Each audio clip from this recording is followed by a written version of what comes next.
Is the mic on? Mic is on. That's good. All right. So give me 1 second because I am doing a couple more things on my end. And then we should be good to go. Hello, everybody. My name is Carrow Brown. I'm an urban fantasy author. I'm also the executive assistant over at the Rippaverse, and you are just in time to join me for the plan with me for January 2024. We're here. This is it. We're in the final countdown, guys. Next week, it's a new us, new year, a new everything, right? So we're having this stream because in the last planner stream that I did, which is actually in the pinned comment in the comment section if you guys are interested in reviewing it at a later time, there was pretty much like a presentation that I did where I talked about making goals and I was focusing on 2024, and in there was kind of like a subtle request like, can we do this monthly? And I was like, sure, I'm in a giving back mood this 2024. Let's go ahead and we'll do that. So we're here. But as you can see, I am alone. This was not intentional. I was supposed to have people with me, but life occurs. And one of my co-hosts couldn't make it today because she had to go to work. I see you in the comments. Thank you so much for being here. I know you got so much going on. My other co-host is running late because that's also life. They're going to be joining us a little bit later today, but I figured while we were waiting for them to join us, I could go ahead and go over a little bit of fun details of what we're going to be doing here, because my name is Carrow Brown and I structure everything, including fun time. So we're not just going to kind of dive in here and have a willy-nilly planning session. It's their structure, guys, their structure. So as you can see, I made this delightful slideshow. I literally made it 5 minutes ago. That's me. Hi. So we'll go ahead and we'll start with the objective of what we're going to be working on today. So in the first part of this, we're going to be doing reflection. And so in reflection, we're going to talk about if we had a planning system, what worked and didn't work. If we didn't have a planning system, you can still wonder about what worked. What did you do in the last 30 days that you were like, hey, you know what? This thing seems to keep me functional and organized and moving forward. So I'm going to keep doing this thing, right? And then we're going to focus on what didn't work. Maybe you tried time blocking and time blocking turned out to be a giant disaster. Or maybe you found that something that didn't work was, I don't know, there was somebody who tried to set their alarm by having like a tweet that would go out. And in the tweet, it says, if I don't delete this tweet before 6 a.m., I owe the first commenter like $5 or something like that. I think that was Thomas Frank. Thomas Frank did that for a hot minute, but yeah. So if that didn't work, then go ahead and say that didn't work. And let me find, where's my comments? There they are. So before we go ahead and we dive into all of that, I am going to say hello to some of you who have decided to spend your precious minutes with me, and I really do appreciate it. Thank you.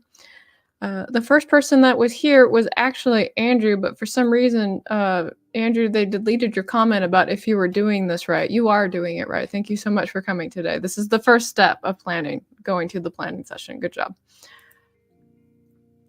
So Stacy is here. Hello, Stacy. Thank you guys so much. Thank you so much for coming and joining me today. Hail the Lore is here. Hello. Hope all is well. Happy New Year's. Happy New Year's to you as well. Everything is okay. I am still wobbly leg from my 5-mile run this morning. I thought I would run and I would come home and everything would be fine, but I'm still kind of like feeling the after effect of like, you run a lot more than you normally do.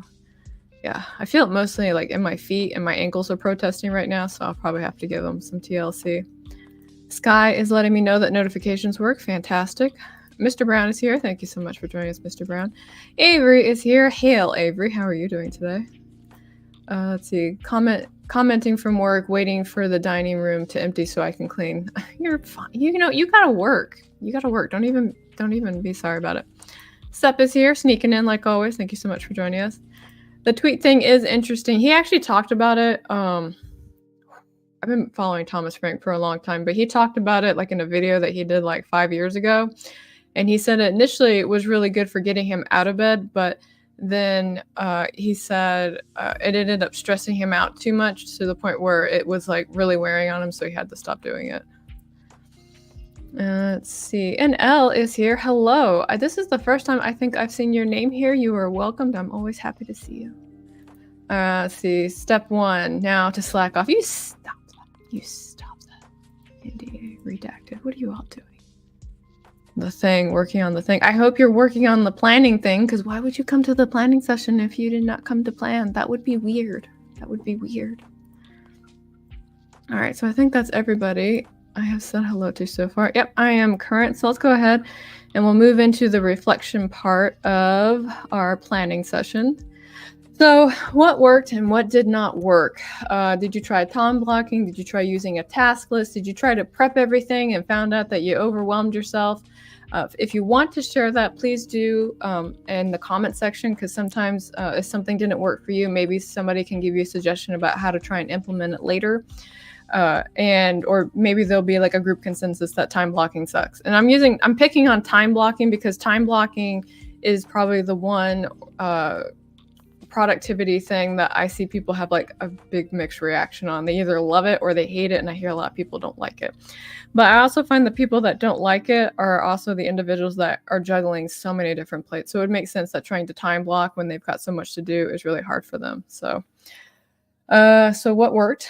Andrew is pointing out that he is using TickTick. I also use TickTick. It is an application that you can use for task management that you can also put onto a calendar. So that's something that worked for him. One thing that has actually worked for me, and you guys are going to laugh at me, but I had to go back to an analog system. And I had to go back to an analog system because most of the digital systems that I use ended up lagging because I was just doing so much stuff. So this has actually been helping me out a lot. Now, I will also add to this that I am pretty notorious that every 3 months I have to change up my system for one reason or another. So we're in month 1. So, if we get to the next 2 months, I'll be like, oh my goodness, guys, I went back to Notion and it's great. Don't be surprised. I do this all the time. It's what I do.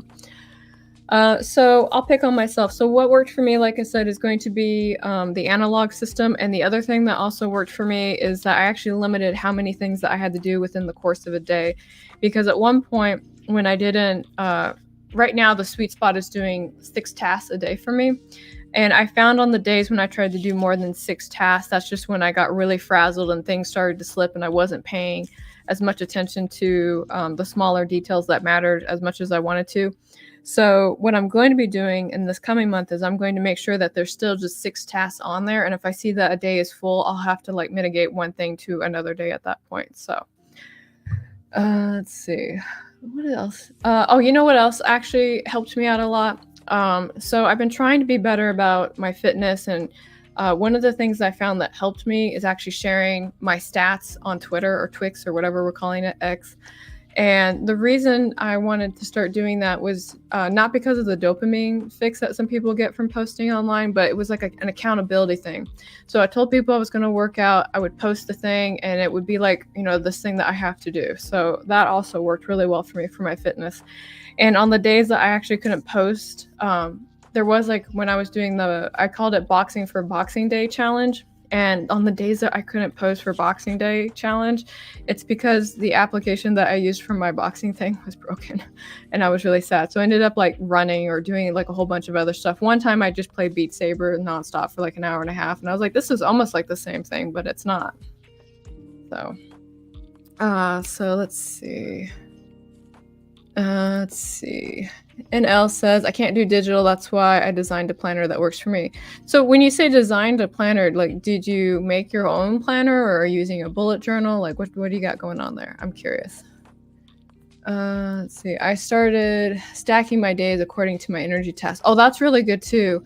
I talked a lot about that in again, it's the pinned comment at the top if you guys want to go see the planning for 2024. But I did talk about having to plan around your energy and not your task list, and also making sure that you allot your task where your energy level is for that day. So Sky says, task blocks work for me, not for planning, but tracking what I've done. I use a stopwatch and track how long I work on various tasks. You mean like a Pomodori timer kind of thing? Hello, James. Thank you so much for joining us for today's planning session. I'm always happy to see your face here. I found, because you're talking about task block and timing, I do like the Pomodoro timer thing because sometimes one of the things that will happen is that when I get really engrossed into something, I will blink and like 3 hours go by, right? But at least with the Pomodori, it will stop me at every 20 minutes. And then I can get up and walk around and maybe lift a weight or pet my dogs or something. So this guy says accountability works best for me. If I say I'm going to do something, it helps when someone checks in with me to see if I've done the thing. Ooh. Well, who's your accountability partner? Who are you checking in with? Avery says, I tried using a planner. I never opened the thing. I have to revert to a mental Nord. Have you tried something with like your cell phone maybe, Avery? Like the application that I recommended to Andrew, the Tick thing, it actually has like prompts that will show up on your phone. So if you think that's something that will work for you, there's a free version that you can try. So that's a thought. Let's see. I'm 100% daunted by how much editing I have to do in January. I got a contest manuscript due on the 31st, and I need to get my next cyberpunk book released. Well, I mean, it's the elephant you eat one bite at a time, right? So, like, how much at a minimum would you have to do each day to get it done? I guess that's my question. I can barely keep a digital calendar. No way I can do a digital planner. I'm glad you guys know what doesn't work for you. That's good. Figuring out my 2024 schedule, chances are that I will be reading and reviewing a book a week and focusing on writing 500 words a day. Oh, that's a great goal. I love that. Let's see. Thinking of things I want to do as obligations forces my hand a lot of the time, so that also works. Oh, here's the answer to my question. I made my own planner. It's designed for small business owners and entrepreneurs. I launched it this year in Organized Chaos Corner on Etsy. Oh, we chair dance. I'll have to take a look at that later. Thank you so much for sharing that with us. So now that we've talked about what worked, let's go ahead and talk about what didn't work. So I went ahead and again, I'm going to pick on myself here just a little bit. So I have people here, and what I mean by people is that if I had a task that involved other people in either the getting it done part or something else, I always found that those were the tasks that I weren't able to do, because when other people become part of the dependency of things that need to get done, it doesn't get done at the pace that I usually like it to get done. So what I'm going to do is when I move forward and I've got things that involve other individuals, whether it be like maybe something at work or an artist or anything else like that, I'm going to not attach a deadline onto that, but I will have check-in points where I basically reach out to those individuals and say, like, what's your progress on this? Like, where are we at? Let me know. Because if in my brain I tell myself this is going to get done by the 31st, but then it doesn't get done by 31st because maybe somebody has like, an emergency, or there's a, an out of town thing, or maybe, I don't know, there might be Christmas, things like that. I just need to be better about that. The other thing that didn't work for me, again, I gave myself too much to do. I told you guys about how I found out that if I gave myself more than 6 things to do a day, it just didn't work very well. So what I'm going to be doing at that point is I'm just going to make sure that I have it limited to how much I'm getting done per day. And again, I'm going to make sure that it's not a giant task that needs to get done, but it's things that I can usually get done within like the span of like 20 minutes per task, right? And then the other thing, and my husband can attest to this, is that sometimes I have a hard time balancing certain priorities. So like I'll hyper focus on like one aspect of my life for a little while, and then I'll take a break, and then I'll hyper focus on something else, but I'm not really giving everything the attention that it deserves. So my fix for that, and I don't know if you guys have heard about this, but it's called Level 10 Life. And the Level 10 Life is where you kind of do like a check-in on your life with like the 10 different areas that you have going on.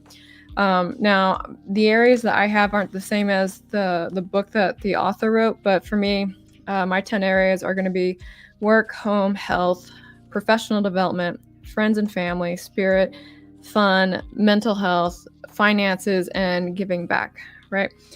And so in order to help and make sure that I'm giving all those areas different attentions, I have it basically broken up in my, I think I can show you this page because it's got nothing going on.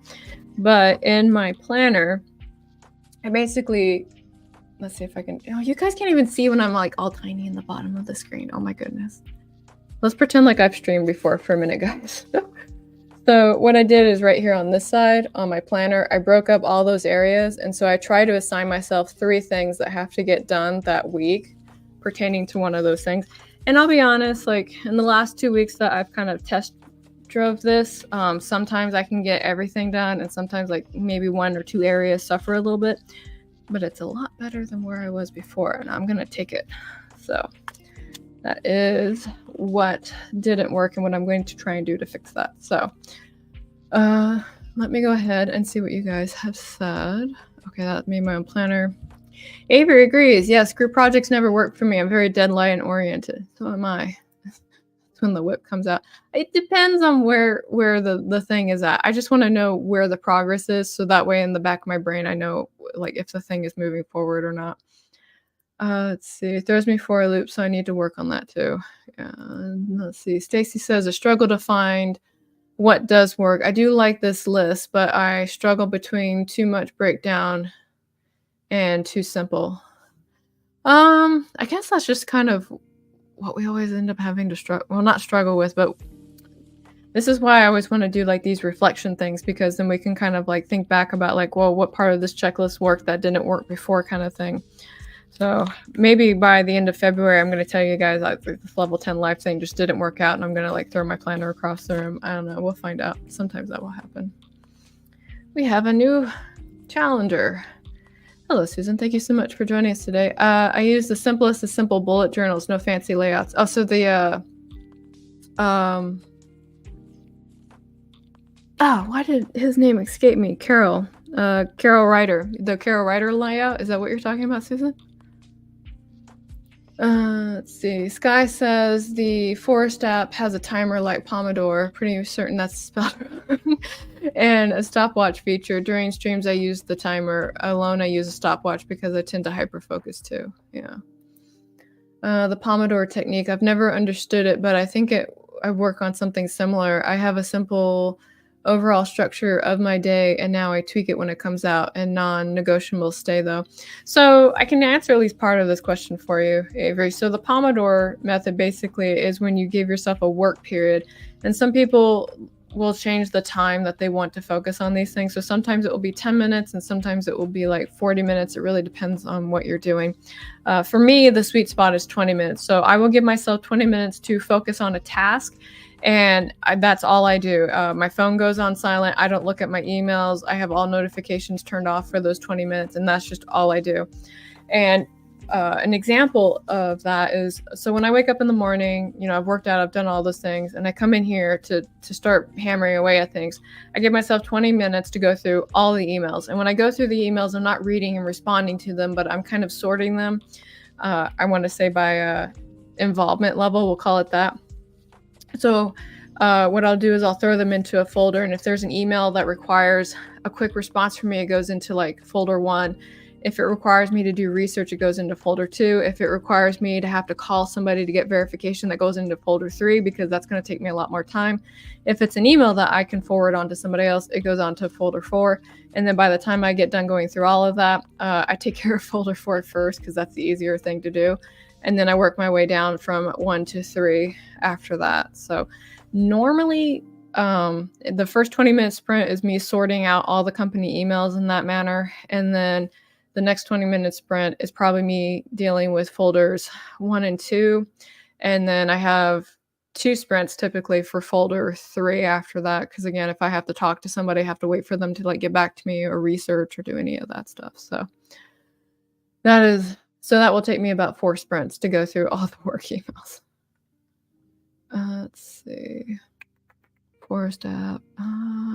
Susan says, yeah, I think so. The original creator with dailies and collections. Oh yeah, so that's Writer Carroll. So yeah, the bullet journal method was made by Writer Carroll, and like Writer Carroll does not do any fancy smancy decorating stuff with it. It's just basic, the month, the day, tracking what you do, having notes, and he uses it mostly for a memory and a reflection tool. And I really do like it. And then, of course, like what happened is like very artsy fartsy people got their hands on it, and then they started to make it kind of like, I don't want to say it's like an art contest, but they definitely made like the bullet journal scene like look very pretty, and then it turned into like a presentation thing. And like I respect it, but like at the same time, I usually like to get things done more than plan on how my page looks to get things done. But that's just me. I'm weird. So James says, I've got 2 major struggle points when planning, choosing what order to read books to prep for my writing, and tracking my beta reader. I think the second one you could probably use a spreadsheet for, but that's only you know what will work best for you on that. But spreadsheets always to me. My husband and kiddos check in with me about various tasks, but I always use more accountability partners, and posting on social media helps too. Sky also says I overloaded on tasks without thinking in other non-negotiables that weren't related to me, but the kiddos or the husband. Let's see. And then Stacy says, yeah, I get overwhelmed at times when I add in the kid activities as well. Yeah, I'm not gonna lie, like, hold on, let me get big real quick. You guys with kids, like, when you guys are getting so much stuff done, I'm always like, I don't know how you do it, because as somebody who used to work just as a teacher, like, watching parents get stuff done, like, whoa, like, the fact that you can balance all those things, that's amazing. Okay, so I just wanted to be big to say that. And then Susan says, yes, to me, all the prettifying ends up being procrastination. I also agree with that. Okay, so now that we have done that, has anybody not shared what didn't work for them that they want to share? I'll give you guys like a quick moment to participate in that if you want to. But if not, probably in 3 minutes, I'll move on to the next slide. So, I'll tell you what, though, guys, I'm really sore. Today was my big test week to see if my January goal for fitness was going to work, and I'm probably going to use that actually as my example coming up. It's doable. My body just wasn't ready for it. Oh, man. I'm so glad you guys came to spend time with me on this today. Thank you. One of the big things that I wanted to work on for 2024 was finding ways to give back to the community in some shape or form.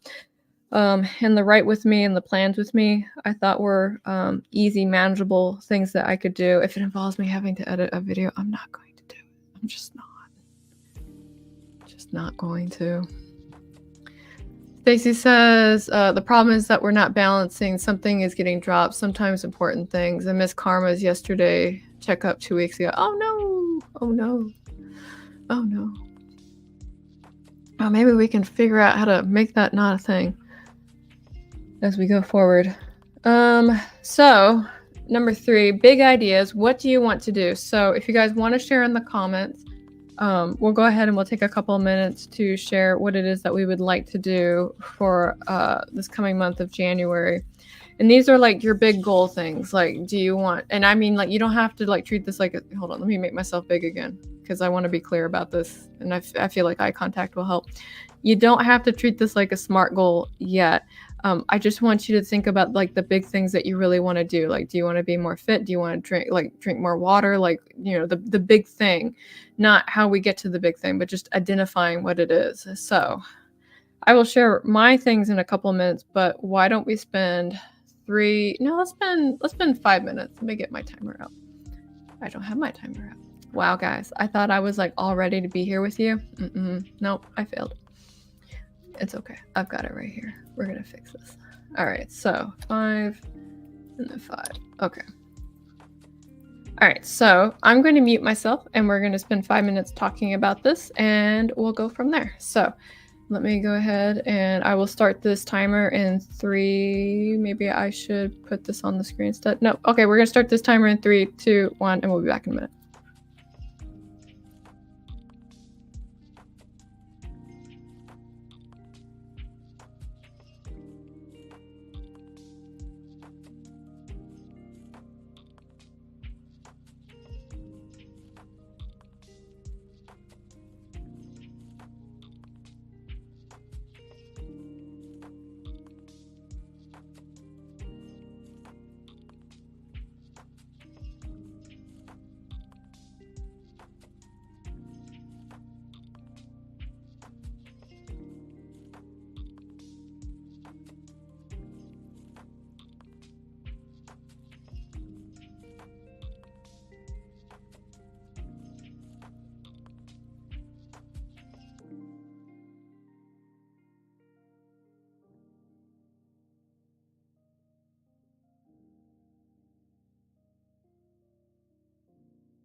I ended up using the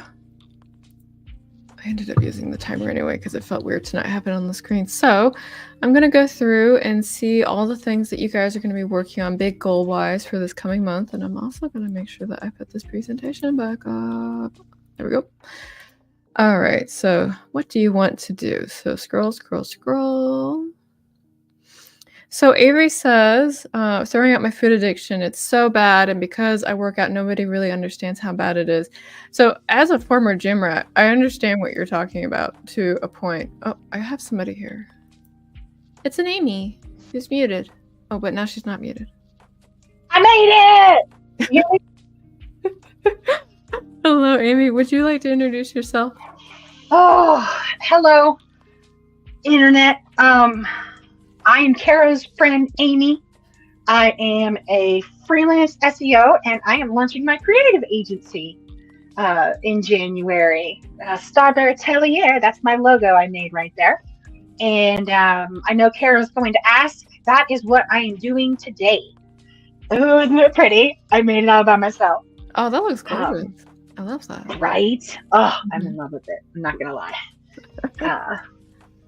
But I know you're going to ask, that is what I am doing today. I have an extensive list of like every little task, and I'm going to be entering all of my handwritten notes into my ClickUp, all of which I had ready before I had to leave. I told Carrow like 10 minutes before the stream was supposed to start, like, oh, I'm going to be late. Domestics are happening. I have to do something. I had to go run an errand real quick. And Carrow made sure to point out, be safe, drive safe, don't rush. There was an accident just between me and where I needed to go. That's my third accident I saw just today. I was like, oh shit, Carrow was right. I do need to be careful. Apparently, people are crazy today. There we go. My sense sitting there thinking about you. I know, right? Yeah, I'm always thank you. In a good way. I appreciate your, what would you call that? Clairvoyance. Spidey sense. Yeah, there we go. Clairvoyance. That's the big word. I call it all Spidey sense. Spidey sense. Well, you are kind of here for the reflection and the forward thinking. So we thought about what worked and what didn't work. And now we're kind of talking about like the big things that we want to do, not breaking it down into SMART goals. Like I want to do this on this many times and blah, blah. We're not doing that. Okay. So we just finished having a 5-minute moment for everybody to think about their big goals. And I'm going to go through and I'm going to share them. So that will give you some buffer time to think about that too before I call on you. So there you go. Ooh, okay. There you go. I'm thinking about you. In a different way. Thank you. So, but Avery, no, I totally understand that because I used to be like a really big gym rat. So I know exactly what you're talking about. I will, if you need somebody in your corner, I'm right here. I got you. And then Hail Lore says, I have an idea being diabetic and staying fit can also be a struggle at times, but overall, once you have a handle on it, it's very manageable. Let's see. NL says, one of the big goals this year is losing weight, to be comfortable in my body and to reduce my pain. So I'm starting with 2 days a week and increasing it a day every month. Okay, we like it. Step says, for now, I'm trying to be more involved with my niece. She's struggling with a lot of similar mental health issues, and I have been helping her. And issues I have, and helping her is a priority. I swear I can read, guys. I swear I can. Good on you for taking care of your family, though. That's really important. Yeah. Let's see how the lore says, for the month of January, I want to start the weight gain process. I'm cut and have little to no body fat. I want to change that. Protein helps. From bacon. Green Rule is here. Hello, good afternoon to you, Green Rule. Thank you so much for joining us today. Sky says, big goal, republish the Shifter and Mage's book, Puck's Choice. Oh, we got an author goal. Everybody's saying hello to you. They're like, yo, what's up? Hello, everyone. Thank you. Let's see. Stacy says, I came up with 8 items, mostly genealogy and writing related, some specific and some more general, probably not things that can be done in 1 month. Well, hey, you know what? You're at least you're aware of that. Like, I think there's been a couple of times where Amy and I've had like a planning stream and like people start listing things off and it was like, when do you have time for that? Like,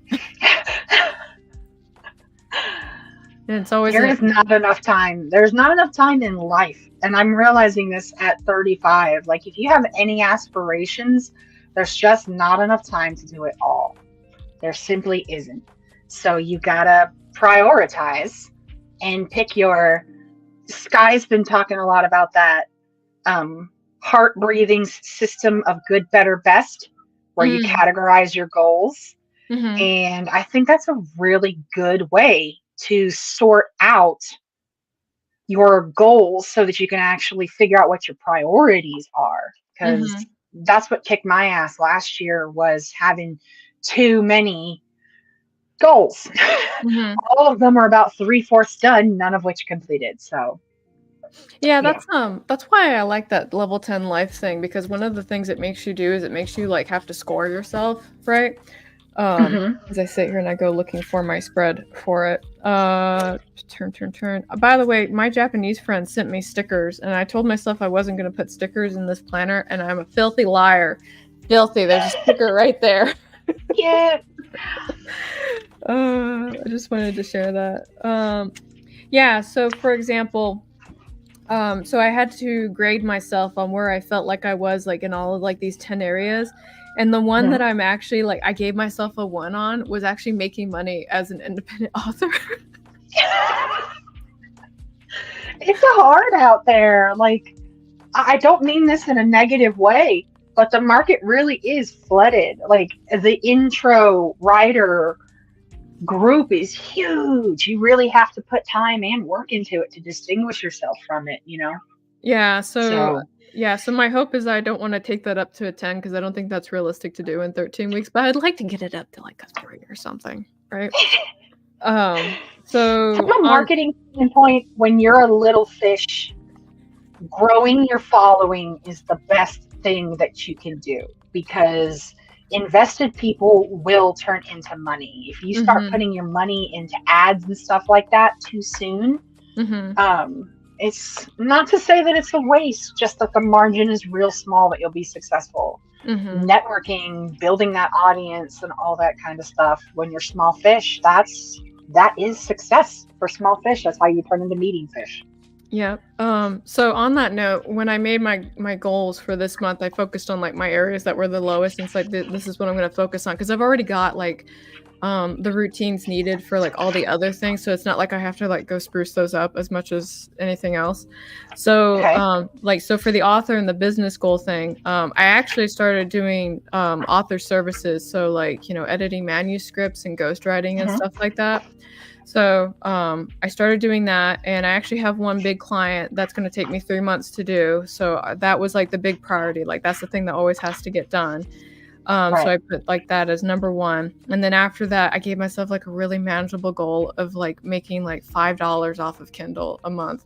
And I know like for a lot of people, they're like, that's just $5. Well, you know what? I was making $0 before. So we're going to start at what I think I can do, and we're going to build up from there. That's what we're going to do. Yeah, absolutely. Yeah. And I know in order to make that money, I'll have to like do like promotions and stuff like that. And then I've got some fitness goals in here, and I'm going to give you guys an example of how I went my fitness goal down, because I also would like to be more comfortable in my body and be fit and healthy and live to be like 120. And then the other one, which actually isn't it wasn't like a low ranking thing, but I marked it as important because, you know, it's my marriage. So I wanted to prioritize more time with my husband and doing different things. So, you know, going out on more dates or doing more activities together. So as I move forward and I'm working on like planning out my weeks and stuff like that, I'm going to make sure that those go first, because those are important to me. So hopefully he's not napping. That's cute. Now. Yeah. I love my husband. He's so good to me. He's so good. Yeah, Mr. Brown is pretty cool. He's cool. Okay, now it's your turn. Share. Share what? I bought you all that time. I bought you 10 minutes. Okay, what do you want to do? My answer to the question? Yeah. Yes. Okay. My next year, 2024, is going to have some really huge things happening. I already know I'm buying a house. I already know I'm moving in with my boyfriend. Like, how far out that is, we don't know, and stuff like that. But like, the wheels are already in motion. So these things are definitely going to happen in the next year. So there's going to be a property hunt. There's going to be, you know, everything that goes with moving. I'm launching my business in January. And I had some really, like last year, I did focus on my health. And as much as I hated taking that much time away from work, not dying, it's kind of nice. So, but I was like pretty successful. Like my really big health ailment had resolved itself last year. So I'm like really motivated to keep going with that and just, try to completely, as much as humanly possible, continue to repair my body from the damage that did. And so I already know I've got huge, huge things. And what I want to do, when I look at all the stuff that I've got to do, what I want to do is actually figure out how to manage my time. Because this is something that I've been talking about for years and years and years. But I can make lists and set my priorities and all this other stuff.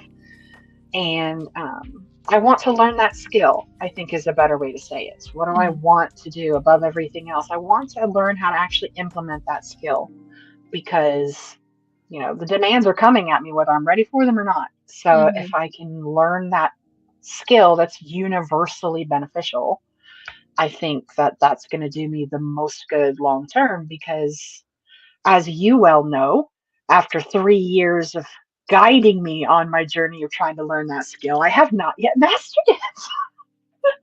You've tried Carrow's though. just with me for time blocks and stuff. Yeah. No, you've tried. I've witnessed you making like the attempt. It's not like you were like, I can't do this thing, and then like you were kept going like, I can't do this thing. You were like, okay, I tried to do this, it didn't work, and then you're like, I tried to do this, and that didn't work either. So, like you've been actively working towards it. So that's a lot better because sometimes I'll work with somebody and be like, well, what did you try that was different this month than last month? It's like, oh, I didn't try anything. I was like, oh, okay, cool, right? Like. Oh, I'm glad you recognize it as my friend because damn have I struggled this year. So yeah. Well, you're doing great. You really are. You. So I'm gonna read a couple of comments before we go to the next slide. So let's see, scroll. See, Spence says, my goals are many and vast, but the number one goal on my mind today is I want to tat a basic motif to my satisfaction. So when you say tat, like, are you talking about like a tattoo, or do you mean? Because I'm easily confused, so I just need clarification on that. Let's see. By the way, I miss your Spence Witch avatar. I really do. The one with you in the witch hat. That was like it was the Kovich one. That was the one. I missed that. Okay, so now I'm redirecting myself. Stacy says, one such goal is to give up soda. That one I will start in January, but it's been ongoing. But I have to have some specific things for my family history books, and I may just try to figure out one I will do in Jan. I'm trying to give up 5 hours. That's what I'm trying to do. And if you're my friend, you know I have like this unhealthy addiction to 5-hour drinks. But I have gone 2.5 weeks with that one. I've seen Mr. Brown both indulge and take away the 5-hour drinks. Mr. Brown makes an effort to help her moderate it. And I've seen him pop in on stressful days and hand her one into the screen, like slowly sliding into her vision when she didn't know it was coming. And I also saw him one time come in and he knew she was about to drink it. And he straight up took it right out of her hand and handed her a glass of water and walked out of the room. No, wife, no. So cheers to Mr. Brown for supporting that one. Yeah, he's got me. See, NL says, publishing wise, I have 6 books and 4 short stories releasing in 2024. Oh, look at you, badass. The first short story is already up for pre-order on the 1st. Oh man, we gotta stalk you in a friendly author way at some point. James says, me too, Carrow. No money in publishing at all. It's suffering. It really is. There's actually, I have a blog post where I talk about it, but I didn't talk about this section in particular, but there's an author craft book called Consider This by Chuck Palahniuk. I always fuck up his last name. But he actually talks about, trying to make money as an author and like the things that get in the way. And he had like a whole section about plagiarism and all this other stuff. And he had some suggestions about how to get around that. Let's see. Oh, no, that's you guys talking. He's a good author as like for a career, but the worst book I've read in my entire life is Beautiful You by Chuck Palahniuk. If you want to read an awful book, I have to give him credit. I did not put it down. I was like, what the fuck the whole time. So he did get me through the book, but that is the worst book I've ever read. Oh my goodness. I can't. The worst book I read was Thorns and Roses. That was the worst book. But anyway, all right. So Avery says, how much more fit do you need to be, Carrow? You're a monster at Miss Standing Desk. Okay, first off, I'm sitting right now. Do you see the chair? I'm sitting. This is me sitting. But the reason I'm sitting is because it is cold and I can't hold the heated blanket to my standing form. So I'm sitting for that. But Carrow's going to come away with a heated tracksuit. I can see Mr. Brown looking him up on the internet now. Is that a thing? It absolutely is a thing. What the fuck? It's like a heated blanket. No, you will not distract me. I'm redirecting this right now. So, no, so the fitness thing that I'm talking about is because, like, obviously as you get older, your metabolism doesn't work as well. So I'm trying to fight that just a little tiny bit. And my hope is to get within a weight bracket of like 140 to 145 pounds, and that's doable for me. And the best way for me to do that is to box, run, cardio, stuff like that. Anyway, that's how much more fit I need to get. All right, so my big physical goal is working on my oh god, I can't think of the damn word as many times as I wrote it down. My ability to stretch, flexibility. There we go. Is working on my flexibility, because one of the things that being sick really did to me was make me be still, and so my body is just achy. And so I started doing like leg stretches before I'd go out and do my chores and stuff like that, because doing my leg stretches actually helps with my back, which is the real problem. And flexibility. All of my health goals this year revolve around increasing my flexibility. So one of the things I want to get done, because I know what you're talking about, and I'm going to butcher how to say this, but I want to talk to a physiologist because I want them to tell me what stretches to do, because I've always suffered from like tight hamstrings, and unfortunately it's starting to seep into other things like my calves and my glutes and stuff like that. So I want to talk to them and have them tell me what stretches to do to make that stop, because at one point, my hamstrings got so tight that when I ran one time, I actually tore a muscle in my calf. It was ridiculous. I remember that. Yeah. If you're looking to start your homework just for shits and giggles, Movement by David is one of the best ones I've seen on YouTube. He does a whole bunch of shorts. He's pale and blonde. So when you see this small guy who's as white as a sheet of paper, Movement by David, that's him. And I downloaded his free stretching books and stuff like that, and I loved him. I'm actually thinking about buying one of his programs later in the year when I have a little extra money. If you're looking just to look, that's a good place to start.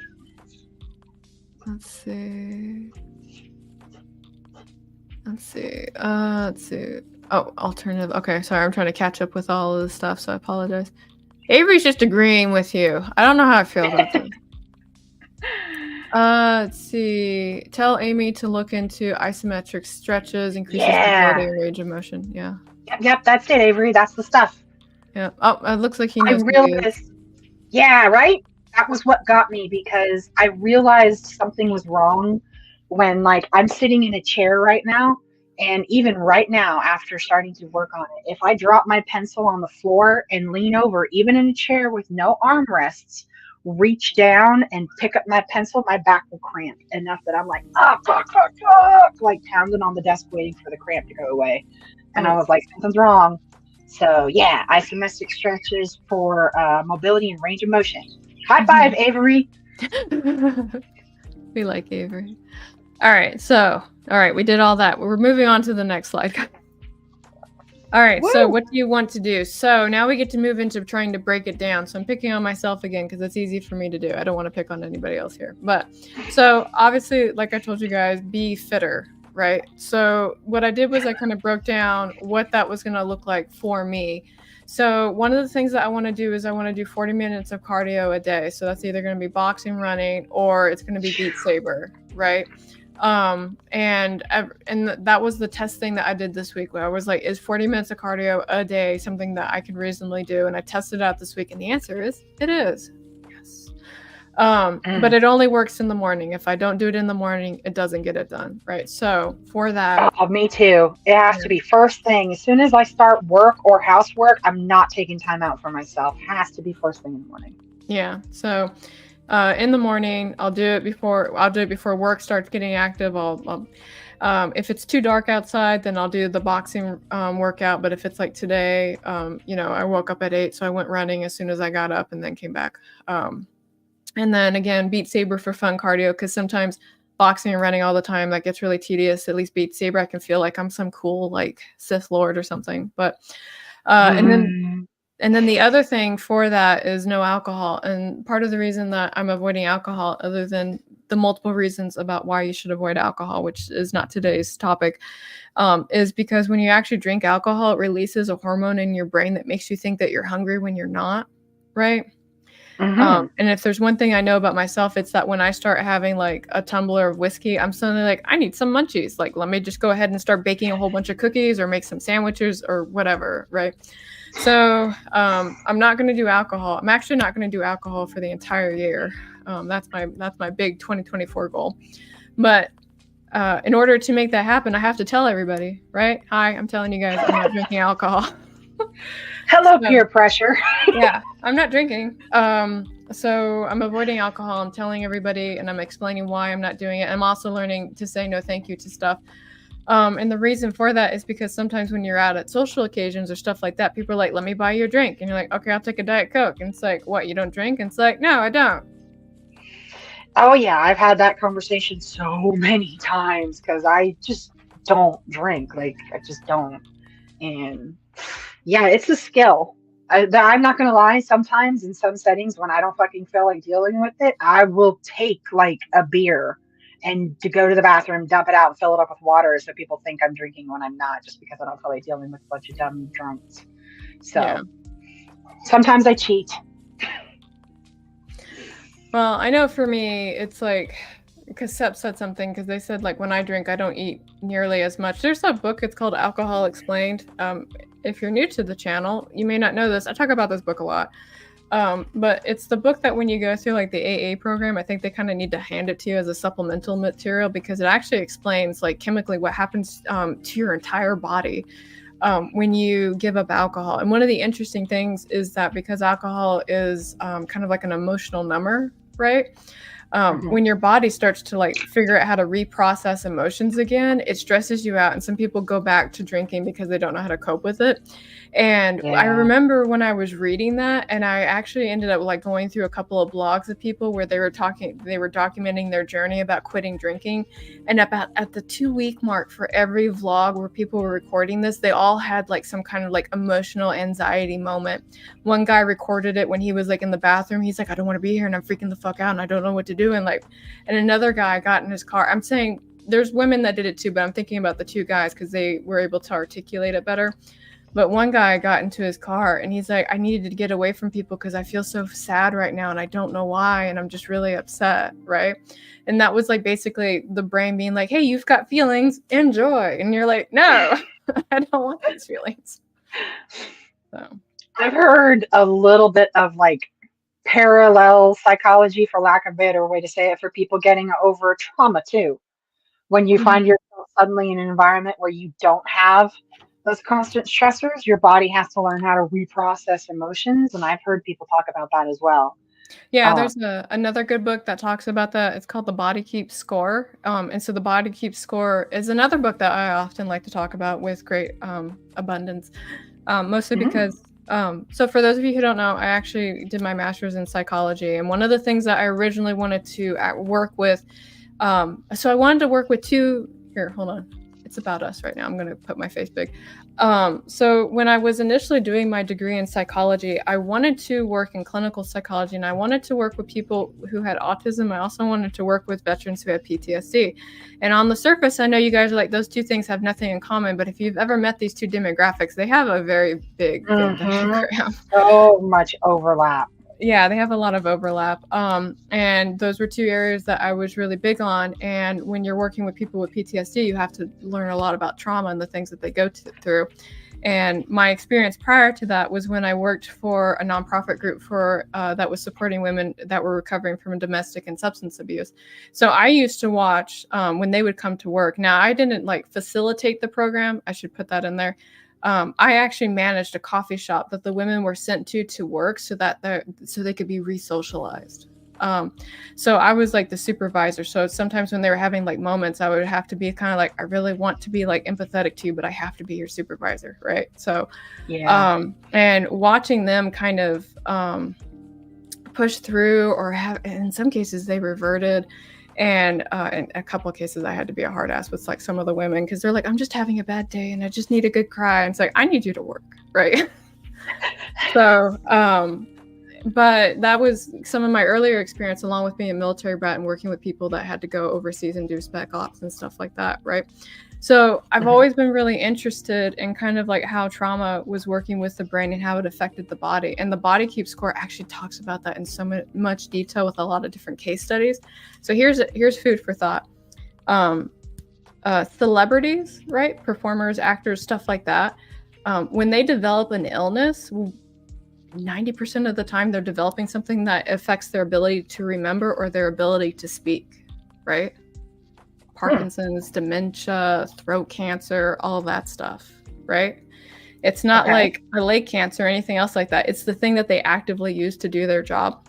A lot of the women that you know who are like super caring, like, oh, honey, come and talk to me. Like, what's your problem? Like, they want you to like, take their burdens from them, right? Well, they always develop an autoimmune disorder, which makes them very susceptible to illnesses, right? So while they're carrying the burdens to others, they've weakened their body, and now they're always going to get sick for whatever reason. So, okay. So I love statistics, how they're able to point out stuff like that. Like you wouldn't expect it until you see it spelled out, and then it's like, well, I guess so. Man, how did I get on this rabbit trail? How did I get talking about the physical goal of drinking, what to expect from your physical changes, and leading into other physical changes you can expect from other changes that might happen. Yeah. We started talking about we talked about how alcohol, the recovery program, and then you started mentioning about trauma and the recovery program from that. Okay, that's how we got here. Thank you. I'm asking so I can redirect. Okay, so now that I've broken down like my big one goal, right, of be fitter, I don't want you guys to do this with like all of your goals because we could be here for a really long time. And we've got like a section of the stream where we actually get to focus on that more. But I would like to spend at least 5 minutes breaking down one of like your big things. And I saw some of you kind of already do it, so you guys are badasses. But we'll go ahead and we'll pick one thing and kind of break down like what can we do like on a weekly and semi-daily basis, and how can you make it so it's not a friction point in what it is that you're trying to do. So there you go. I used all my big words today. I'm so proud of myself. Nice. Carrow always is professional AF. I try. I really do. So let me screen share and I will get the 5 minutes back up. So we're going to do this for 5 minutes and then we'll reconvene. And if you guys want to share, you can. If you're like, no, this is too personal, you don't have to share either. It's all voluntary. So we'll go ahead and do this. And now I'm going to start. Okay, so again, we're going to break down one big goal that we want to get done in January. So we'll start this in 3, 2, 1, and we'll talk to you guys in 5.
Okay, the birds of startlement have started with me. Good job. All right, so let me go ahead and switch out the slides real quick. And then what I'm going to do is I'm going to go through the comment section first, because as you guys can tell, when Amy and I get chatty, we're here for a hot minute. So I want to make sure that I will go through your guys' stuff first. What? This is news to me. You never knew. I never knew. So NL says, another of my goals is yoga for my joints and pain, but also grounding. So I've decided to do yoga twice a week as well and increase every month. That way I'm starting slow and increasing. Oh, that's good. And there's so many good videos on YouTube for yoga. I always like that. I was talking actually this morning with my husband, you know, because again, I was having like that conversation about my hamstring and stuff like that. I was like, maybe I should do that some more. Let's see. Transfer. I just want to make sure I got everybody real quick.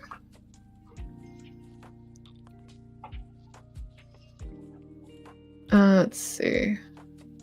First thing I do when I wake up is read one chapter out of my Bible a day and pray. It helps set the mood for my day going forward, and I check myself. The music you listen to is also very important. It will change your mood if you aren't paying attention. This is true. This is why I get angry when I listen to Slipknot. Let's see. Avery says, I view life as the ultimate game, and so I can play different stages. I use fasting as my favorite stage to play and does combat the binge eating. I've also got an addictive personality, though. While fasting has benefits, taken too far, your body starts to starve, so I need to calibrate how often I play and that can seriously help cut down the consumption. I suppose being less of a dick as well. James says, one of my goals is fitness related. Being healthy improves daily energy, and I should be at the gym right now, but I'm still freezing from walking the dog. It is a little chilly outside. I saw somebody talk one time, that was only like a year or two ago, and they pointed out that honoring New Year's in the middle of winter and trying to choose the middle of winter as the time to start all of your resolutions and all that stuff kind of sets you up for failure, because it's cold, you're going to be uncomfortable. You're just coming off the holidays, so being able to afford things like a gym membership might be out of budget if you're still, recovering from holiday spending. And they listed off like 5 or 6 really good points about why it just kind of sucks to use January as the dipstick for your entire annual progress. And they talked about how you can break up certain things. And they were talking about looking at your year in quarters. And since the first quarter of the year is still cold, maybe, try your small fitness goals. Like if you want to do stretching or something like that. But if you want to go to I want to take up hiking and walking and all that kind of stuff, don't even think about doing it in February when it's still 40 degrees outside. Mm-hmm.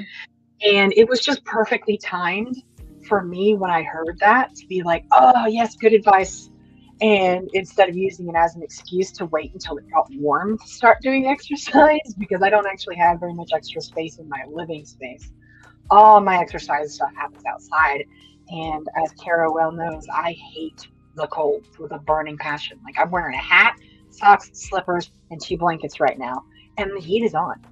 So I think that's something that might be underrated, is not worrying about implementing all of these goals from the beginning of the year. Pick what times of year you go ahead and start doing these things.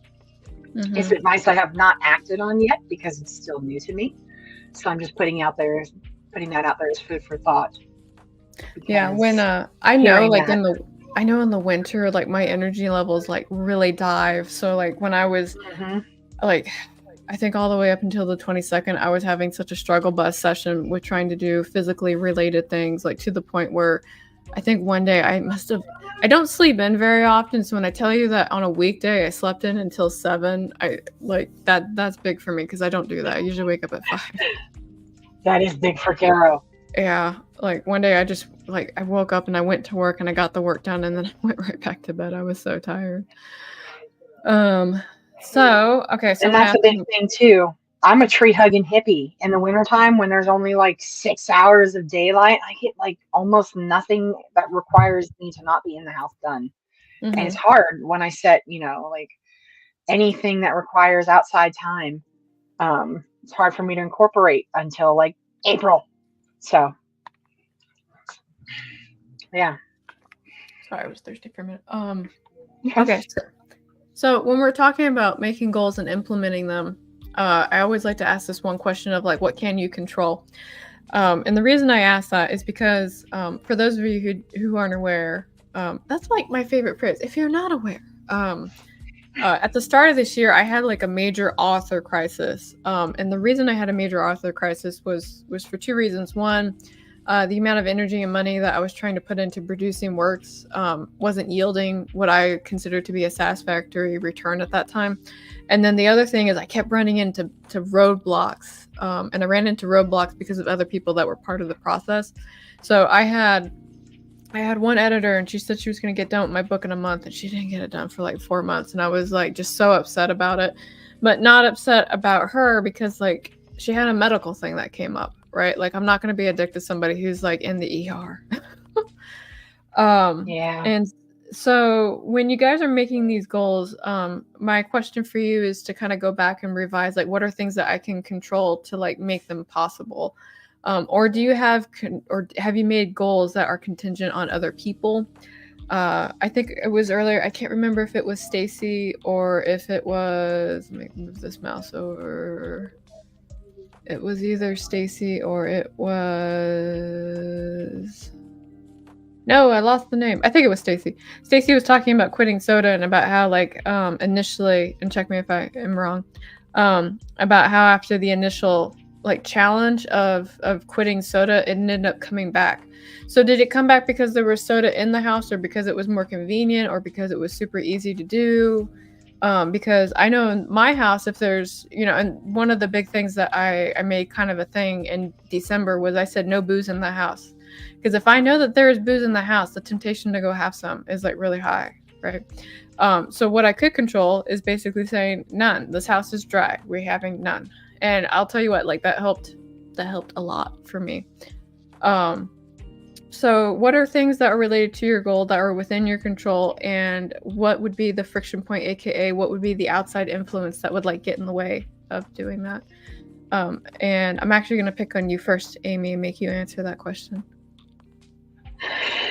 What can I control?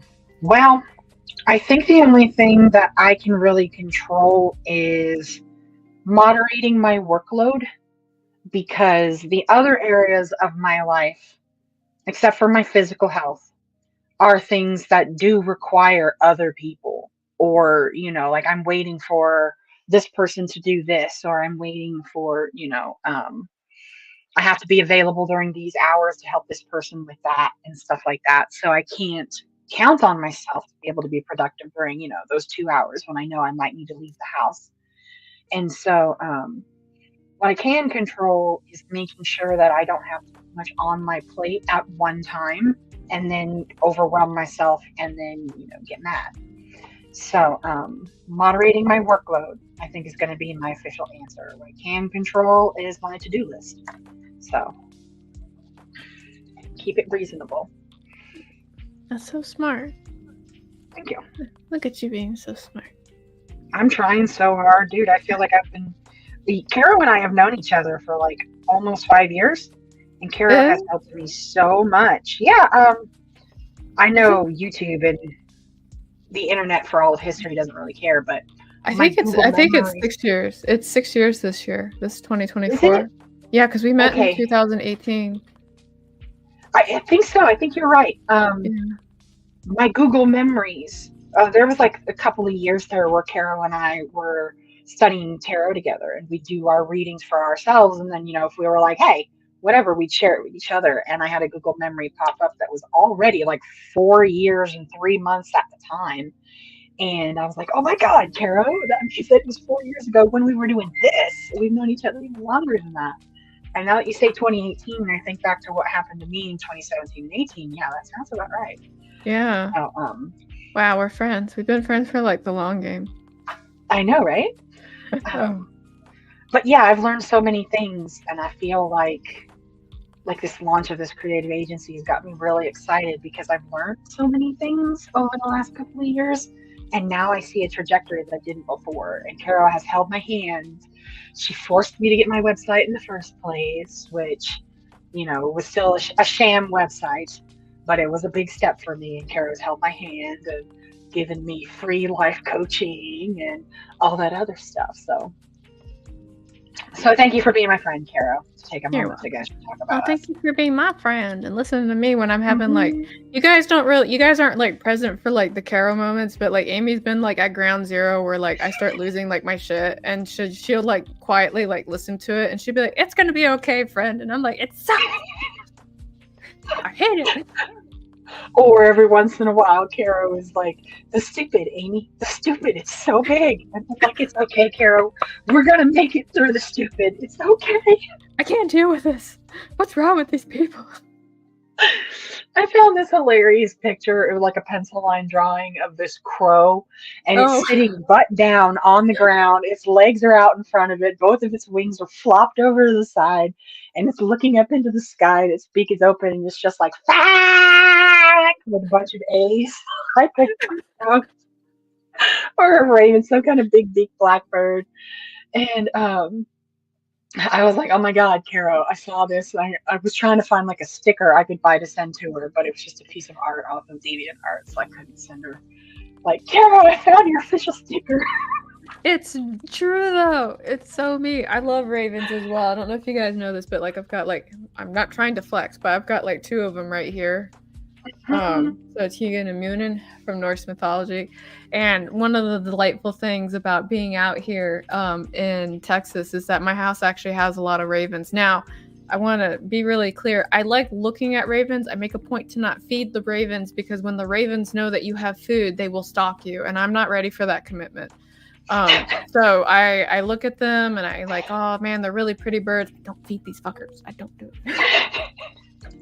Move along. Yeah, no, I know how this works. I've been here before. Let me see if anybody else had anything else that they wanted. Did you answer the question, Carol? What can you control? My writing schedule and my fitness. That's really it. Mostly because everything else is kind of dependent on like other people. So like, there's nothing I can do at work that doesn't involve another person. So at work, I'm a lot more hands-on. And occasionally, like, I get into people's faces. I'm kind of like, "Where's this thing? Like, where is it? Like, I need it." And it's like, "Oh, well, I haven't worked on it yet." It's like, "You're gonna work on it now, please. Please work on it. I really need it." Yeah. But yeah, so those are the 2 things that I can control. And let me see. Oh, I'm sorry, Ginger. I wanted to invite Amy because we haven't done this for a long time. But I will keep that in mind for you. But yeah, what was I gonna say? Yeah, no, because at work I have to be a lot more involved with people and trying to get stuff done. And sales coordinator is Carol's official job title. Yeah, it is. At least on like that's the joke of it. All right, let's see, what do we got? Okay, hey, we're at the planning stage. So guess what we're gonna do? Woo! We're gonna plan. We're gonna take a time and plan.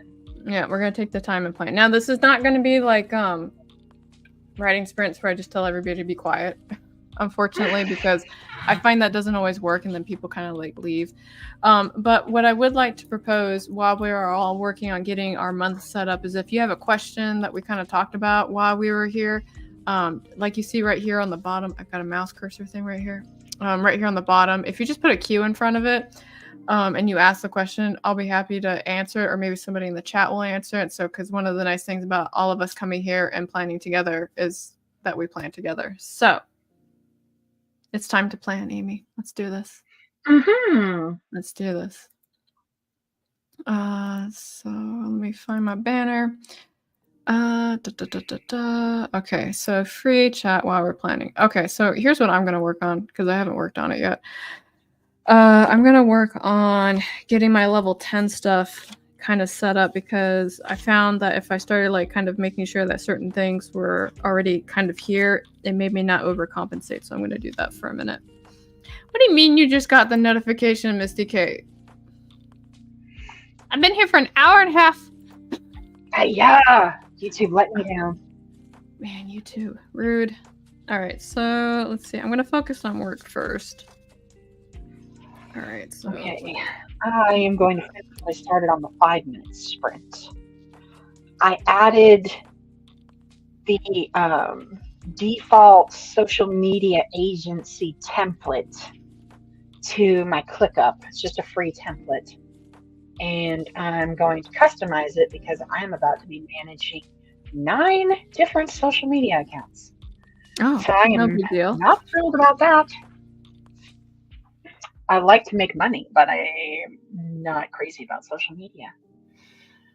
So Says the SEO consultant. I know, right? I did have like 2 people tell me that, like, that there's more work than you'll ever need in social media. There's more work on social media than there is websites. And I'm like, I know, but I like websites better than I like social media.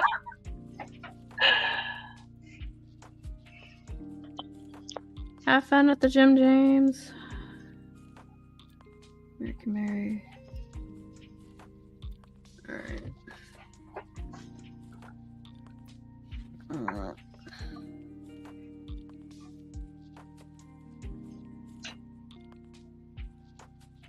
All right, so this one client project, I want to have this done. How many more do I have to do? Real-time planning with Carrow Brown, guys. Real-time planning.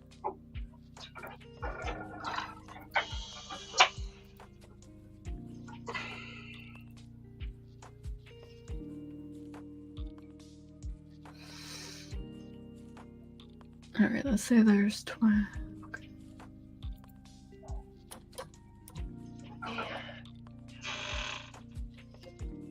How many clients do you have right now? That's a loaded question. Are you asking how many clients I have that I get regular work for, or how many people are on the roster? Because that's 2 very different things for me because I'm freelance. I guess, how many do you have right now? Regular work 4. People who come to me when they're like, I need to make this change, I need to make that change. About 15, maybe 20. Okay. A couple people who like they're not doing the project that they hired me for anymore. So I've still got them. Like I've got their files and everything up, and they're in my client list, but I know not to expect anything from them. So those are just the long-term ones. I've lost plenty along the way. One shots and that kind of thing. Okay. So 13. One of those 4 is the marketing position that I've actually had for a while, and I'm actually finally getting around to like. They finally talked to enough other people who gave them the same advice as me, and that now they're like, "Oh, hey, well, that's actually a pretty good idea, right?" I'm like, "You think?" Okay, so they're relaunching their products.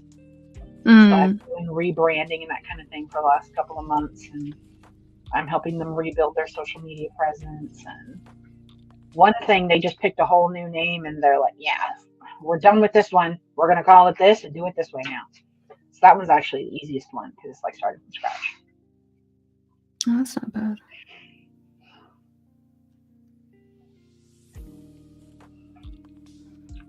I do need to figure out how to do a social media agency, though. The social media services is part of my creative agency services, but I'm not like, I've never had so much at one time, so I've always been able to just do the batch work. And now, because I'm going to be launching my own creative agency, I'm going to need social media for my businesses. So I'm like, well, if I am going to be my most consistent client, I might as well set it up so that my work is just as easy to perform as it is my clients, because I have all these systems and stuff like that. So I'm really just trying to figure out how to install it all in ClickUp. I respect it.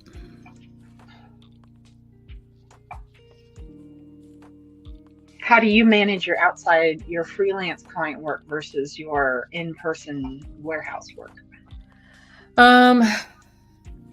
So what I'm doing right now is I'm actually going through, because I just broke down all of the so the project that I have right now is a long-term project. It's a series, right? But the way that I explained it was that I'm going to work on the entire series, but I don't want to officially deliver it until I'm done with all of it, because maybe when I'm working on one book at one particular point, there might be something that happens in that book that I'm going to have to go back to the first one and plant like seeds for that and stuff like that. So what I'm doing right now is I'm breaking down what I need to do to finish this current one on time. And what's going to happen is I'm going to calculate which days I actually need to drive to the location that we have at work. And those are the days when I don't really give myself like a lot of things to do, unless it's something that involves having to go to the site. So at the warehouse, if we have like an employee who's like hit like their 90 days, right? Then I'm gonna have like the 90-day talk with them, which, you know, is covering benefits and things that they need to do, and then getting paperwork from them to go and give to our Medicare person. So yeah. So that's kind of how I balance it. And if I see that we have like a whole bunch of meetings on one day, sometimes I just wake up earlier to do the client work, because for me, the client work is really important to me, because you know, it might surprise you guys, but I really like writing, and I'm kind of like at the point where I don't care if my name is on the manuscript, which is why I opened up the ghost writing services. Actually, yeah, I opened it up technically last month, but it's officially going to be on the website going forward if anybody's interested. And it's actually been kind of interesting, because this isn't the first project that I've had to ghostwrite for, but it's just interesting about how people don't. Oh, you know what? I don't want to say that. It's just interesting how people react to manuscripts, right? I think what's her name? Michelle Schusterman, because she does all the ghostwriting for like the kidlets and stuff like that. And if you go watch her vlog and stuff like that, she talks a lot about how like the kid books that she's written, like they're bestsellers, right? But her name's not on them. Yeah. It works for some people, like you're saying, if the paycheck is more validation to you than the name on the cover of the book, and you've got the skill, I'm all for it. Like, I've seen people talk about, you know, don't do that to yourself. Don't do that to yourself. And I'm like, shh. I don't mind, you know, using my skills. And to me, that's what it is. I think I've never had that struggle personally, because I always knew, like, you know, the way I do my client work, I make stuff and I give it to you and it's yours. I don't get to patent a web design. I don't get to patent social media. Like, there is no real claim for me to do that easily unless I'm like really involved and there's a contract and it's fancy and all that jazz. So I've always known I do the work and then it's not mine anymore. So the idea of ghostwriting is like, yeah, it's no different to me. But like I said, I think that might just be because the field that I chose, that's just how it works. I've never had to be in a position like you're saying where I have my own claims. Do I go ahead and put this much work into somebody else's claims, essentially? I know I've read a couple of books by celebrities, and I'm like, oh, we already know that celebrities hire ghostwriters. But there was one book where the celebrity made the mistake of bragging about how great the ghostwriter was that they hired and how we really collabed on this book and blah, blah, blah, blah, blah. And I recognized the ghostwriter's name, and then I went back and I read the book and I was like, ha! That celebrity did not let that ghostwriter do their job. They still, you know, tried to get their version of the book pushed through. Like, too many cooks in the kitchen. Yeah. Well, there was one guy like a couple years ago. He wanted me to ghostwrite for him because he's like, I've got this terminal illness and I need you to write for me. And I was like, oh man, that's so hard. And he was like, yeah, so when do you think you could start doing it? I was like, well, you send a contract over to me from a lawyer and we can talk about it, right? Because, I mean, that's how it works. So the contract never happened and the book never got written. And the terminal illness that only had 6 months left, well, you know, I still see that person around. Oh, fun times. Yep. A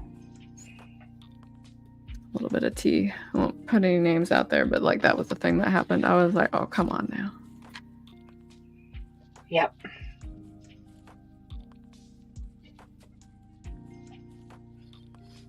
Okay.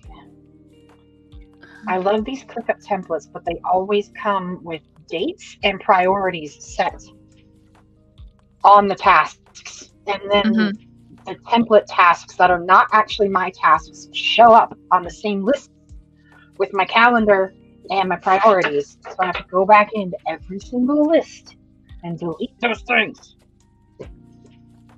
Especially the priorities, because I rely a lot on that for like filtering out what I need to do today, that kind of thing. I genuinely rely on that priorities filter to manage my client work. So sometimes if I don't get to the template fast enough and delete them, or like, you know, I just start using the template and I start getting the twitches. I'm like, oh God, there's too many there's still a bunch of priorities in the red box. I gotta go back and delete them, and I can't stop thinking about it until I do it. All right, so I'm going to finish breaking down all the client work, and then I'm going to go in and actually plan in some of the social media obligations that I created for myself. Because I don't know if I told you. I don't think I told anybody. So one of the things that I wanted to do this year, and again, it's about the giving back thing, is I wanted to start doing like an interview podcast. Okay. But I know like a couple people have been like, you should do an interview podcast and then invite me. And I really appreciate the thought. But like, if I'm going to do an interview podcast, I'd like to have people that have been in like the industry for 10 years. Right. And I've been actually really fortunate enough to make connections with a couple of people. So on the last Saturday of this coming month, I'm going to have my first interview with somebody who has had 30 years experience. And let me tell you, here's my hook for why you should come and watch this talk. This is somebody who had been a writer for 30 years with the same publisher and lost his job because of a felon that pretended to be a female single mother lesbian on Twitter. Oh, I know who you're talking about. Yep. So. Dun, dun, dun. Yep. And I thought maybe he could come and talk about that a little bit, because everybody doesn't really seem to care about stalkers until they get one. Ain't that painfully true? All right, I'm almost done with this.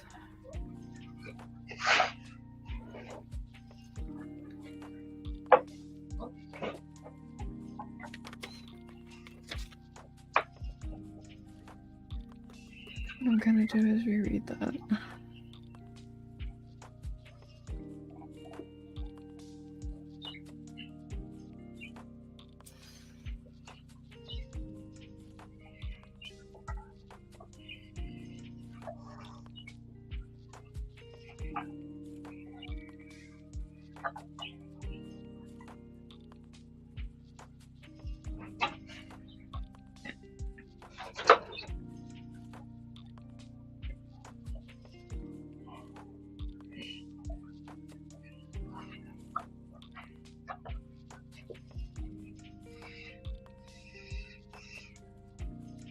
Hannah, Laura, if you want to send me their names in Twix or Twitter or X or whatever we're calling it, I can definitely reach out to them. There's two more that I know that I want to reach out to, but since I'm only doing this once a month, I didn't want to like reach out like 6 months in advance to people. So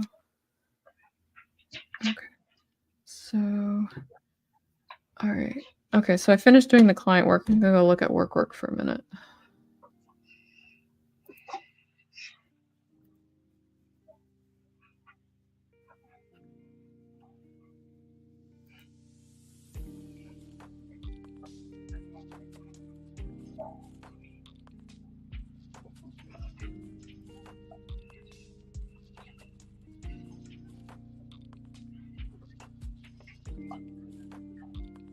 Wait, I got a meeting.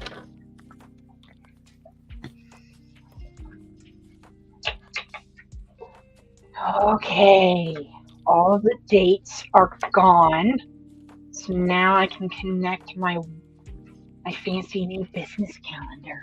Ooh. I went all out. I got all the stuff and EIN and all the stuff. You're all fancy. Look at you go. I know, right?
Got it.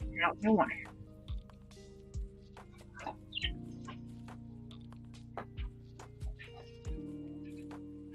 It's going to be so weird to look at my phone and only see my personal dates on my calendar, not see client dates on my calendar.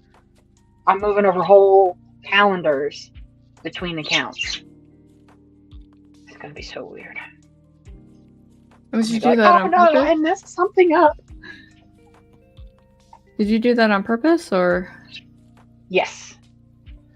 I still have them both logged in on my phone, so I can still access both the calendars, but I have a page on, you know, your phone screens can have like multiple pages.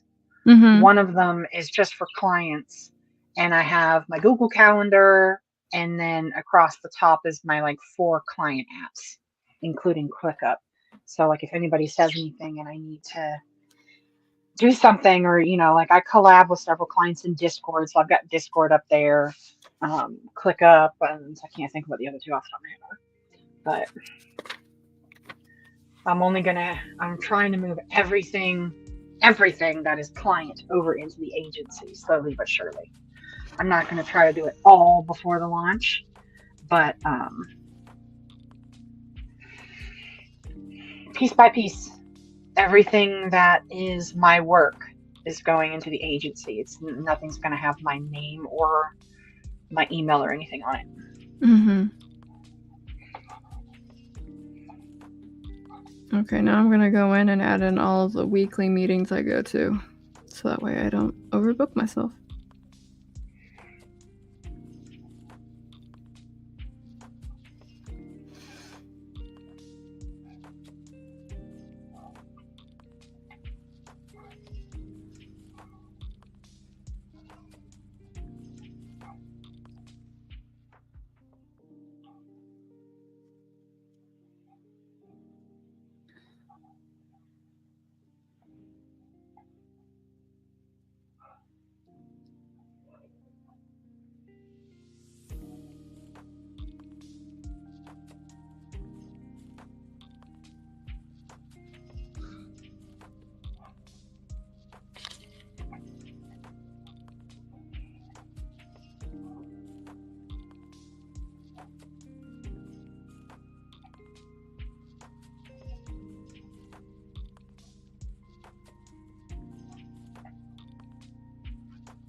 just a random tidbit. There's this calendar that you can sync. It's like some person made it that you can sync with your Google Calendar so that the events show up on it. And it's called Atlas Obscura. Atlas Obscura. And they do holidays from fiction. So like the Winter Feast is up there right now. I'm trying to see. Let me click over and see my actual calendar. Because it's got all kinds of cool stuff, like not celebrities, but the birthdays of characters. Like, got too many tabs open. Sorry, I'm talking faster than I can actually show.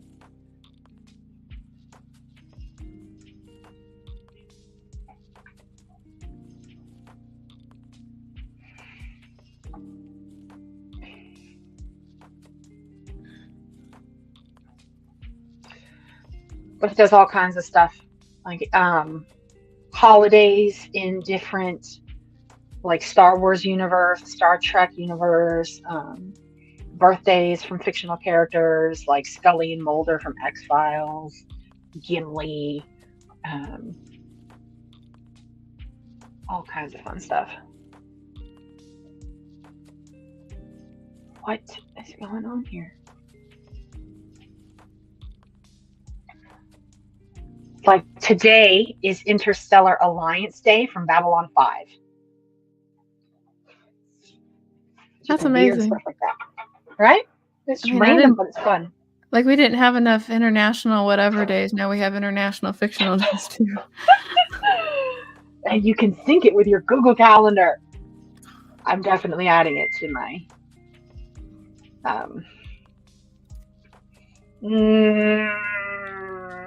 company calendar. There we go.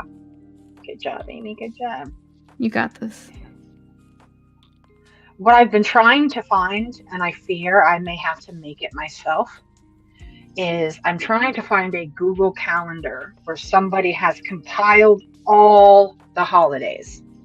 I use a site called brownielocks.com, and that's where I get all of my daily holidays from.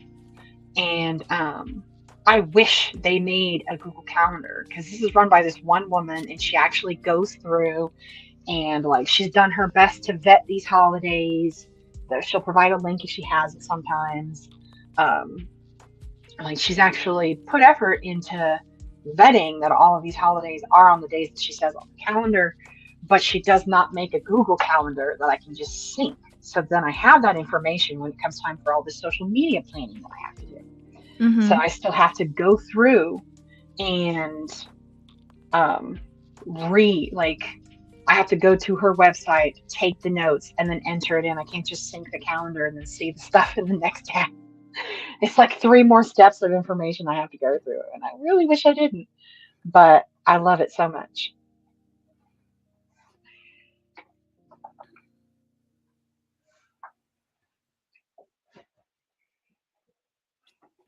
Oh, hey, I know this guy. Saying hi. What do you mean you're just saying hi? You better be planning. Hi! Oh, you worked with him too, didn't you? Yep. Yeah. I'm actually, as soon as I get done with you, I've got like 1 or 2 things left to do for him for the day. Ooh. Oh, yes. That's exciting. I might have another guy.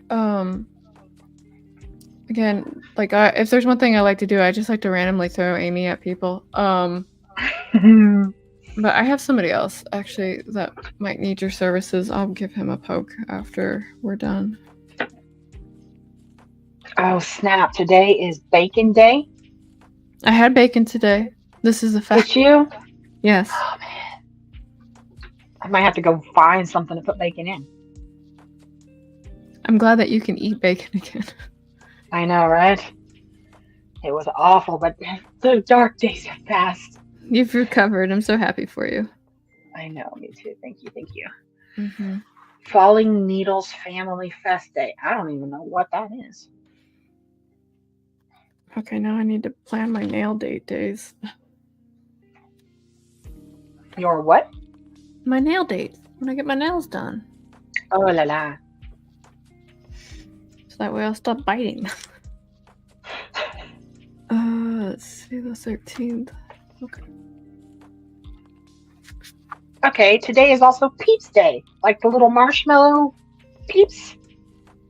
Really? It really seems like that would be a one of the major holidays, like Easter or something, but Saturday and Sunday is Peep Fest. See, random stuff like that she puts on her calendar. It's really cool. BrownieLocks.com if anybody else is interested. Let's see, Hail the Lore says, I have 2 separate ideas for stories, and I didn't know what to do, so I said screw it and placed them in the same universe. Let me know how that goes. I'm very interested.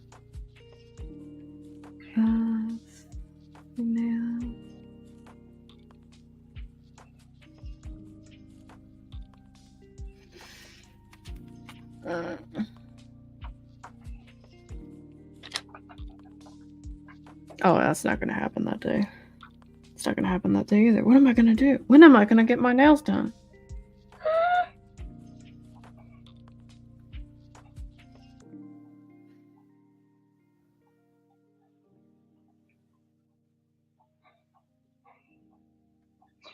She also does like weekly and monthly holidays too, not just the dailies. The woman's busy.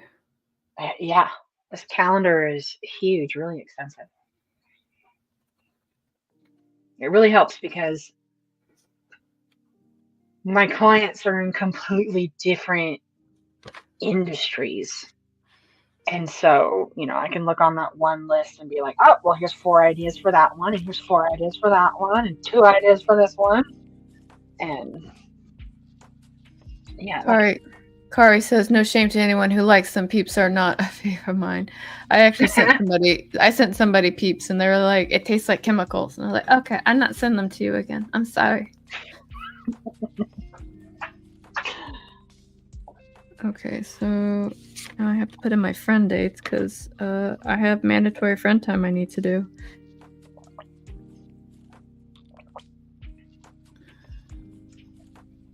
All right, what do we got? What do you got? All right, we got 15 more minutes in this 2-hour stream. So since nobody's asking questions, I am actually going to put a timer up. And we'll do a couple of 5-minute sprints for us to work on something. So as you guys have kind of heard, as you guys have heard, I've kind of verbally walked through like things that I'm doing. So what I'd like you guys to do is spend the next 5 minutes working on one particular thing that you're like, this is what I need to do, and then share how far you got with that. And I'm going to find my timer, and I'm going to put it up, and I'm going to show it to you. Look, I did it. I found it. I was like, we're not going to do sprints for this planning session. I'm a filthy liar on that front. I'm a filthy liar. Hello, Timo. Thank you so much for joining us today. All right, so we'll go ahead and start this first 5-minute sprint. I don't know what you're working on, but tell me when we come back in 5 minutes. So we'll start this in 3, 2, 1, and I'll talk to you guys in 5.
Okay, so I finished setting up my reading plan for January, and I don't think I told anybody, but I'm working my way through all the Vampire Hunter D novels, and I'm almost done with the first one today. And then after that, I decided to torture myself because on one side of my calendar, instead of it being like a mood tracker, I'm tracking how many books I sold per day each month. And I'm making this face because it's gonna make me laugh. Yeah. But I want to have it on there just because I want to be more aware of it, and I want to torture myself, so that's what I'm doing. But I will say, at least we're not doing a book a week challenge right now. That one's not. The first book a week challenge isn't until March 18th. So.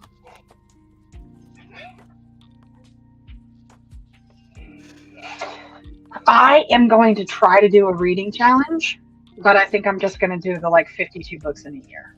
I'm not going to try to make it like I read every day and see how many books I can get through. And if I finish one a week, great. So that means that, I have a week to get through something educational, the same as I would have a week to get through, a 10,000 word novella. That still counts. Hail the lore. The joke's on you. I've read all of them. I read them all last year. It was definitely a very different storytelling approach, but I really did enjoy it. It was a lot of fun. Good old sword and sorcery with broody princes. Oh. He's technically a king, I guess. And then the multiverse and all this other stuff. Let me tell you something. This book series, Amy, it's oh, trippy. yeah? Oh yeah, it's trippy. And there was an opening that was done for one of them. I think it was done by Neil Gaiman. You could tell it had his touch on it. Mm-hmm. But one of the books, I remember they had this scene with two kids in a monastery, and I this was my first introduction to it as a recommendation from a friend. And by the time I got done with that scene, I was like, "Are you sure you want me to read this?" Okay. Yeah. But yeah, no, my goal is usually just to read one book a week as well. So that's what I do. Read okay. Because that's all I can really manage. If I read more, that's cool. If I can't, oh well. So Carrie says, my reading goal is at least 12. I have an Audible account, so a book a month. Oh, that's not bad. That's a good goal. What kind of books do you guys want to try and read this year? I normally try to alternate between fiction, industry-related work, maybe psychology or something that has to do with leadership, and then I'll have a romance novel in there just to kind of, shake it up a little bit. But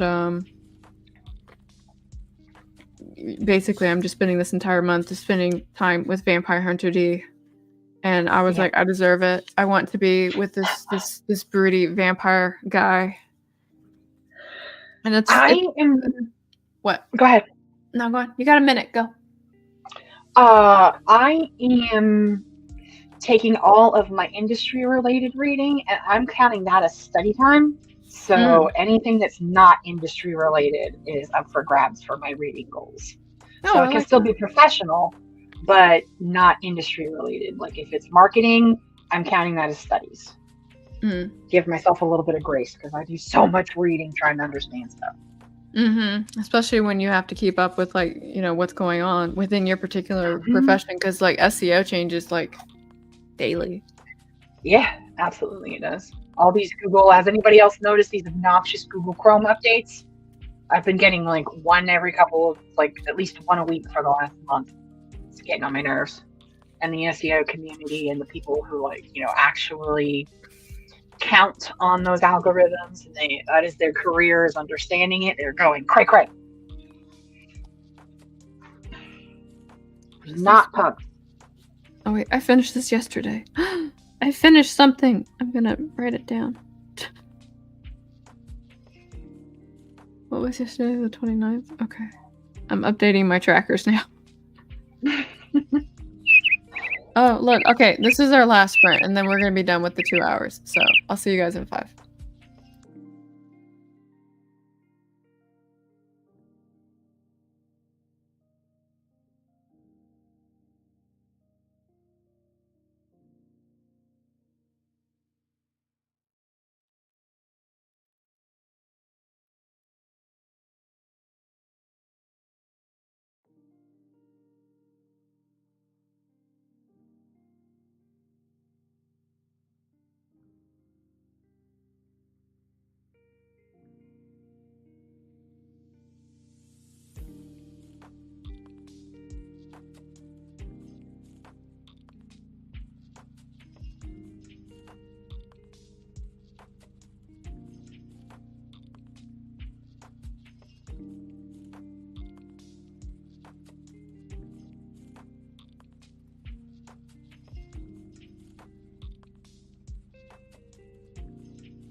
Okay, friends, that was it. We're done.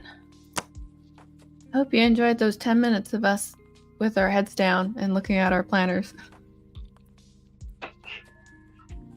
It does happen from time to time. It does. How did you do? Did you get some good stuff done? I did not get done what I hoped to get done, but considering it did not go according to plan, even though I was ready, I'm okay with what I did. I got my templates connected to the correct calendars. I've got all of the dates and priorities stripped off of the templates. And I have added like a folder or a list like that I know that I like it formatted this way. I added 3 of those to the social media agency section.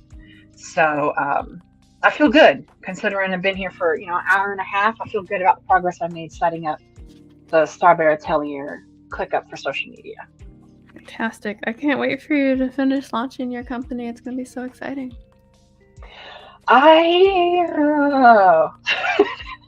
You're like, maybe not so much. I'm still getting imposter syndrome, if I'm honest.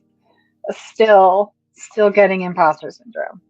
Like, just because I know what I know doesn't mean that, I should be out there being like, pay me to do stuff. And then I'm like, hold on.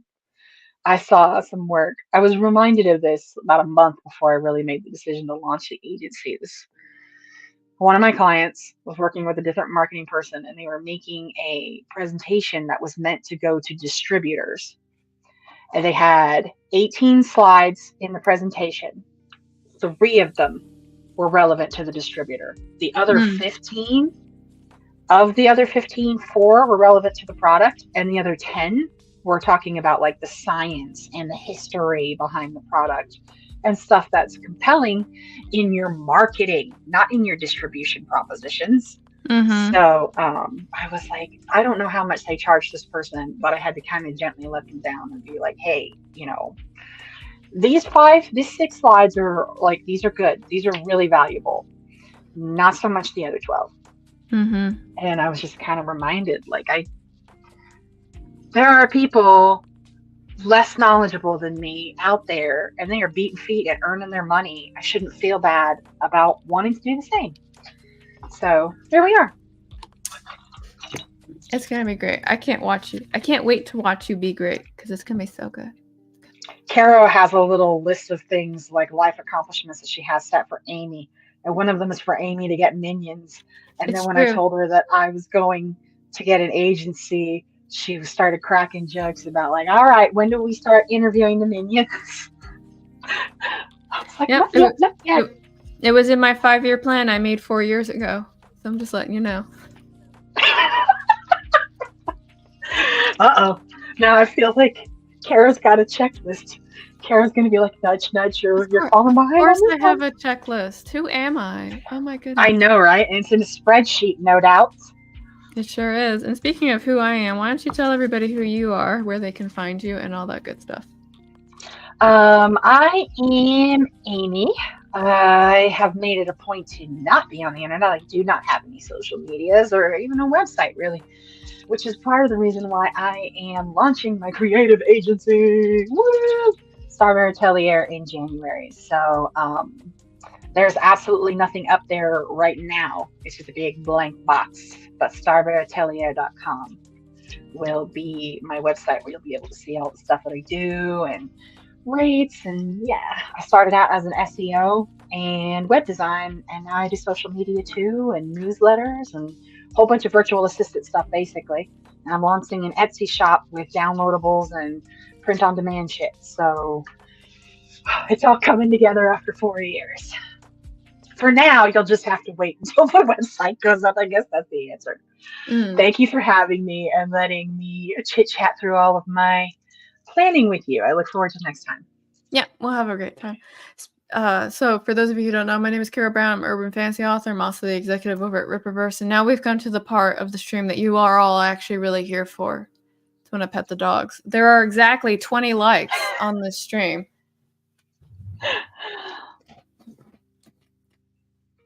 Gotta be big. She's like, what's going on? All right, hold on. I know how this works. There she is. Chair. There she is. You get 20 pets. There's 20 likes on here. 20 pets. 1, 2, 3, 4, 5, 6, 7, 8, 9, 10, 11, 12, 13, 14, 15, 16, 17, 18, 19, 20, and a head nuzzle. No, you can't ask for more. You got now Ranger's here. I gotta pet him 20 times. See her? She's like pushing buttons on my desk. Ranger, come here. You get 20 pets too. Come here. All right, hello. 1, 2, 3, 4, 5, 6, 7, 8, 9, 10, 11, 12, 13, 14, 15, 16, 17, 18, 19, 20. And one smooch because you're handsome. All right. Good thing it's your dogs and not mine. Otherwise, we'd be here for another minute. I have 9 dogs. Well, it originally was just the one dog, but then obviously when I pet one, like the other one shows up, and then people are like, "You can't just do that," and I'm like, "Oh, okay, fine." But I want you also nice wrap up. Yeah, I also want you to notice that I waited until like the number of the stream went down from like 20 to 12 before I announced the dog petting. I did that on purpose. It was strategically planned. All right, so let me see. Okay, so I'm going to go ahead and sign off. Thank you guys again for coming and hanging out. We will have another one at the last Saturday of the month. So if you guys would like to go ahead and get our planning done then, we are going to do it. I will probably not have the extensive review that we did today, but we'll do something similar to that. But until then, stay jazzy. You can find links and stuff that I sell like down below. And I probably should have gotten that stuff for you, Amy, next time. But until then, I'm going to end the stream. Oh, I'm not ready. Yeah, next time. My website's not ready yet. Okay, that's your goal for this month. Next time, give me stuff for the video description. Yes, it is. January 17th is my launch. Okay, perfect. All right, I'm ending the stream. Y'all have a good one. Happy New Year's. Happy holidays. Go have fun this year. Happy New Year.